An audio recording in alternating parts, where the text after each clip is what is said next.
मंडळी नमस्कार. कोणतंही कडक नियोजन न करता जेव्हा आपण एखाद्या प्रवासाला निघतो तेव्हा निसर्ग आणि इतिहासाचे अनोखे रंग आपल्याला पाहायला मिळतात.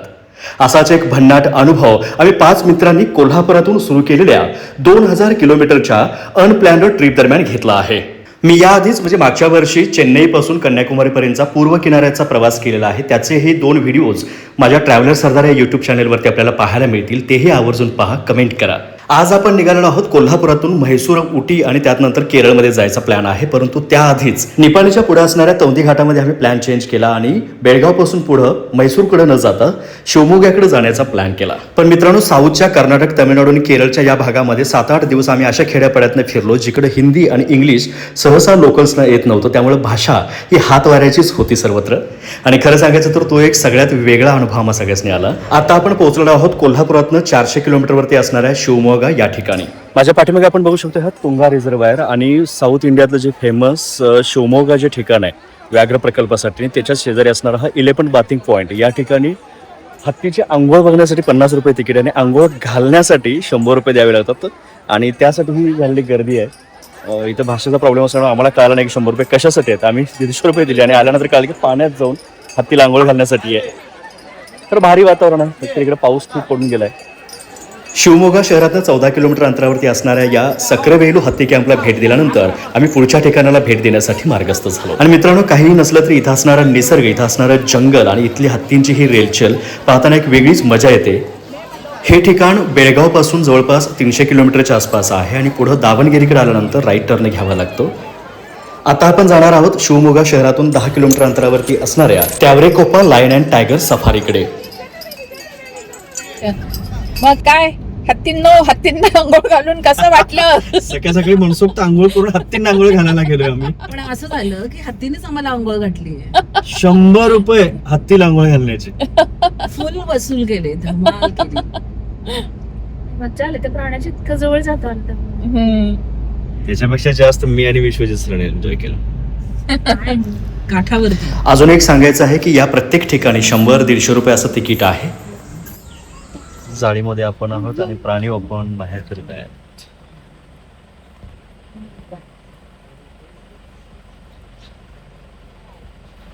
नीलगाय.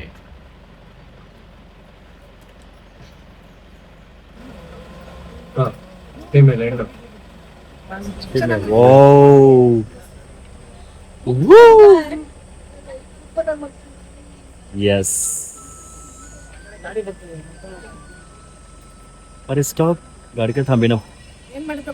ते किती जवळून बघायला लागले. याचं नाव काय? ती गाडी पुढे जायला लागली, थांबे नाही. स्टॉप सफारी घे की. अरे बापरे, व्हाईट टायगर. आता हा त्या भागाकडे. अरे पोच दिली ना, सिरियसली.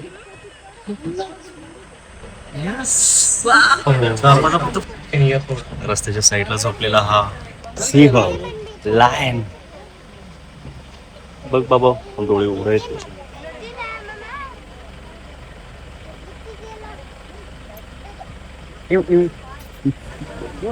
हे आमच्या राधानगरीचे गवे नाहीये, तर हे शिवमोग्याच्या जंगलातले, कर्नाटकातले गवेरेडे.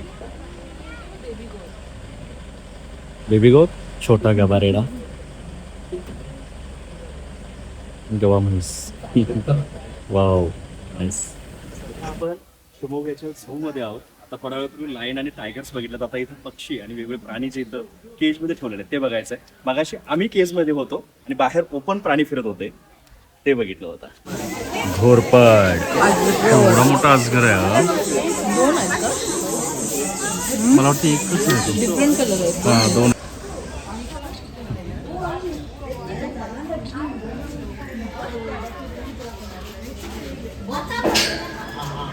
शिवमोग्याचा हा निसर्गरम्य पाहुणचार संपवून आम्ही दुपारच्या जेवणानंतर इथूनच 118 किलोमीटर अंतरावरती असलेल्या भारतीय शिल्पकलेचा जगप्रसिद्ध मुकुटमणी असणाऱ्या हळीबीडूकडे प्रस्थान केला. दक्षिणेतल्या होयसळ साम्राज्याची राजधानी असलेल्या या हळीबीडू येथील होयसाळेश्वर मंदिर म्हणजे मानवी हाताने दगडात घडवलेला एक अद्भुत चमत्कार आहे. हळीबीडूचं होयसाळेश्वर मंदिर इतकं बारीक नक्षीकाम आहे याच्यावरती, इतकं सूक्ष्म, संपूर्ण दगडामध्ये बांधकाम आहे. सामने देखिए एक तालाब है ना, 9वीं शताब्दी से भी पुराना है. राष्ट्रकूट प्रमुख राजा ध्रुवा ने निर्माण किया है. इस तालाब पानी भरने के बाद समुद्र जैसे दिखेगा, इसलिए हळेबीडु पुरातन नाम द्वारा समुद्र, द्वारावती और द्वारका से ज्यादा वजन है, इसलिए देखिए चूहा चिल्ला रहा है मुंह खोलकर. हा, पीछे जमीन अंदर धस गया, उंगली ग्रिप से पकड़ा है. कलाकार में देखिए वो पेट के ऊपर चमड़े का फोल्डिंग में देख सकते हैं. वो बाजू में गणेश का भाई है, सुअर का पेट, शेर के ऊपर अलंकार के लिए मोर का पूंछ लगा रही है. ये हमारा हिंदू संस्कृति का प्रतीक है. हाइन है ना, हाइन से ये कृष्ण भगवान गोपालक और कल्लों को रक्षण के लिए गोवर्धन गिरधारी पेड़ ऊपर उठाया. देखिए ऊपर देखिए, वो राइट साइड में देखिए वो पेड़ के अंदर देखिए एक बंदर पेड़ चल रहा है केला खाने के लिए. उधर राइट साइड देखिए, ऊपर देखिए दो पैर पर खींच रहा है ना.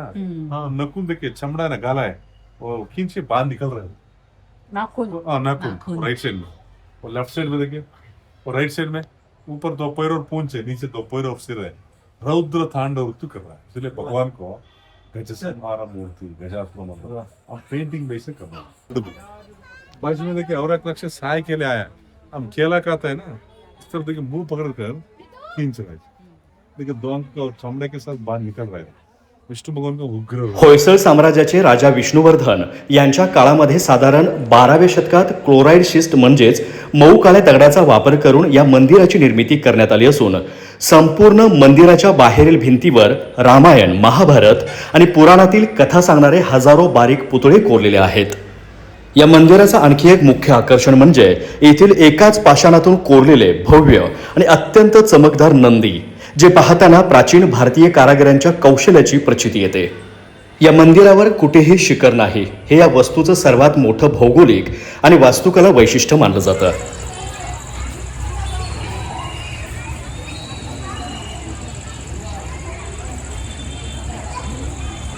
मंडळी, माझ्या पाठीमागे आपण जे बघतोय हाळीबीडचं जगप्रसिद्ध होयसाळेश्वराचं मंदिर. या मंदिराचं इतकं मोठं वैशिष्ट्य आहे, म्हणजे आम्ही बघण्यासाठी बघापासून जवळजवळ 1-1.5 तास घालवला, गाईड घेतला होता.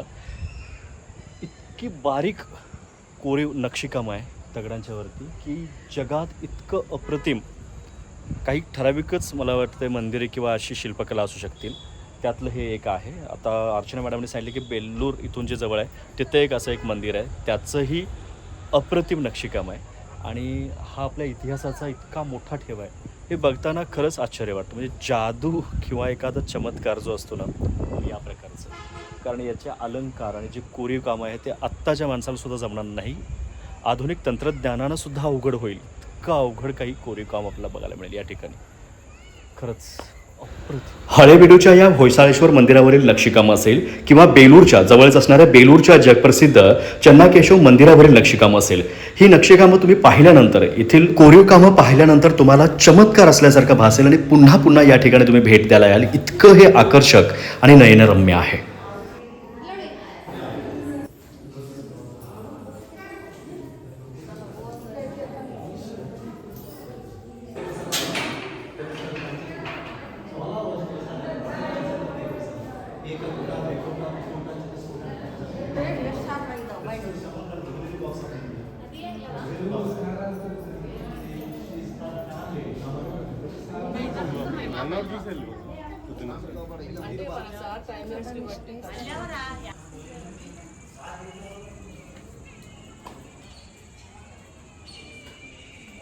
बनवास एक है मामा जिसमें देवल है तो फिर तुम्हारा दो देवल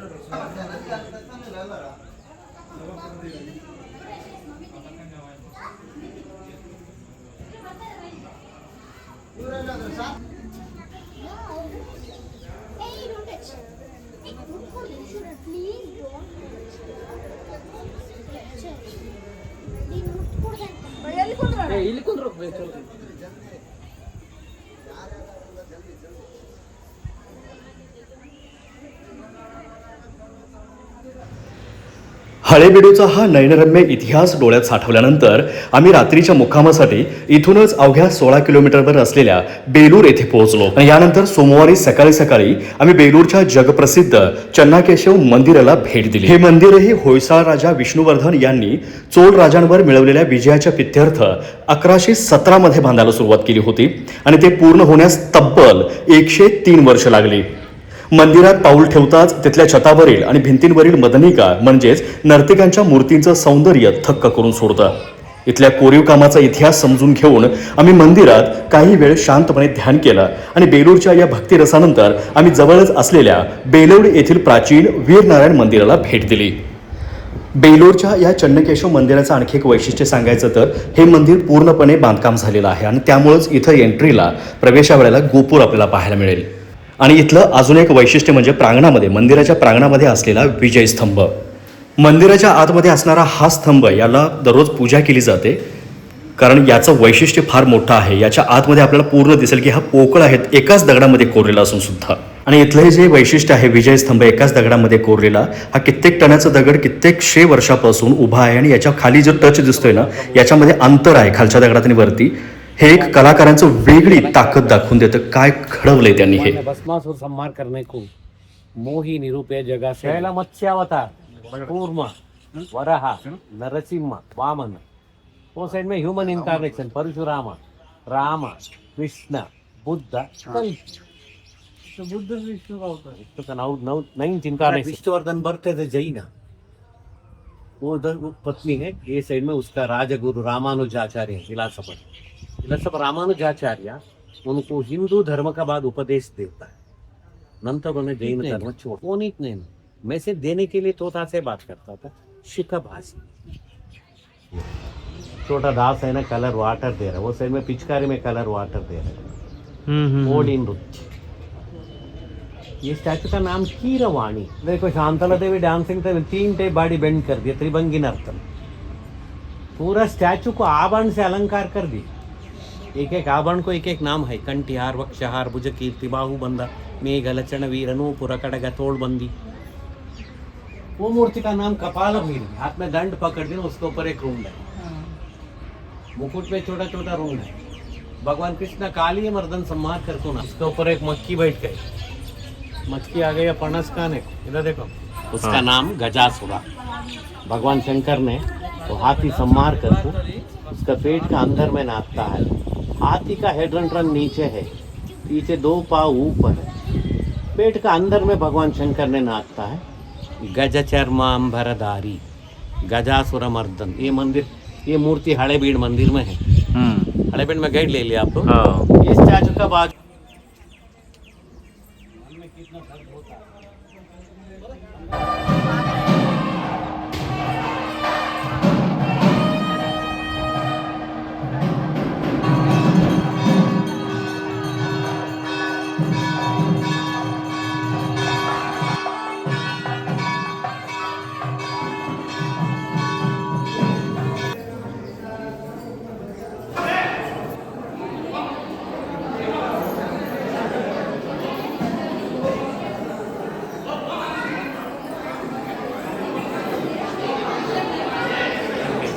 अंदर कमल का फूल है. ब्रह्म जी का संकेत. ब्रह्मा विष्णु महेश. बाद में पूरा कलाकार एक आइडिया बनाकर एक काली जगह छोड़ते हैं. पहले कलाकार ने 2 कंगन बनाए. ऊपर जाकर एक कंगन खंडित कर दिया हमारा. उसका बाहर से पक्षी बैठे ना सामने से देखो पैरेट कर दिया पीछे से पीकॉक कर दिया. 15 से 20 टन वेट. एक ही पत्थर को पीठ के ऊपर आराम से रखिए. नीचे सीमेंट गिमेंट कुछ भी नहीं. आराम से पीठ के ऊपर रख दिया वो पिलर को. गुरुत्वाकर्षण सेंटर ऑफ ग्रेविटी. और दुनिया का साइंस की बोल देखो ये कोना स्पर्श हुआ है.